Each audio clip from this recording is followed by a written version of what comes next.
میرا سوال یہ ہے کہ اپنے لوگ جو ہیں یعنی جو مدد کرتے ہیں، ہیلپ کرتے ہیں، تو ان کو بعد جب ہاں فرشتوں کی مشابہت دیتے ہیں، یعنی بہت اچھا آدمی ہے، فرشتہ ہے، فرشتہ بول کے بولتے ہیں، ایسا بولنا کیسا ہے؟ ایسا فرشتوں کی مشابہت دینا کوئی حرج نہیں ہے ٹھیک ہے، اس کے اندر، کہ اصل میں وہ اس کی نیک صفات کے اندر صحیح کہ ہے، وہ نیکی کا کام کر رہا ہے، بھلائی کا کام کر رہا ہے، تو وہ فرشتوں والا کام کر رہا ہے، صحیح، تو اس میں کوئی حرج نہیں ہے، اس طرح کہہ سکتے ہیں۔ جیسے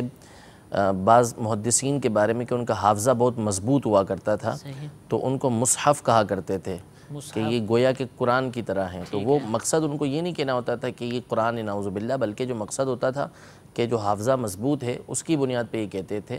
تو صرف تشبیہ اس میں دی جا رہی ہے کہ جس طرح فرشتے یہ بھلائی کے کام کرتے ہیں، جو اللہ تبارک و تعالیٰ ان کو حکم دیتا ہے اسی پر عمل کرتے ہیں، تو یہ بندہ جو ہے وہ بھلائی والے کام کرنے والا ہے، اس لیے اس کو فرشتہ صفت کہا گیا، گویا کہ یہ فرشتہ ہے، یوں کہتے ہیں، تو اس میں کوئی یوں حرج بھی نہیں کہا ہے۔ جاتا ہے کہ جیسے کوئی مدد کرتا ہے کسی کی کسی مصیبت میں، پریشانی میں، تو کہتا ہے یہ تو میرے لیے رحمت کا فرشتہ بن کر آیا۔ ہاں، تو اس میں کوئی حرج نہیں، کہہ سکتے ہیں اس طریقے ٹھیک ہے، سے۔ مقصود یہ ہوتا ہے کہ ان کی صفات میں شریک کیا جاتا ہے۔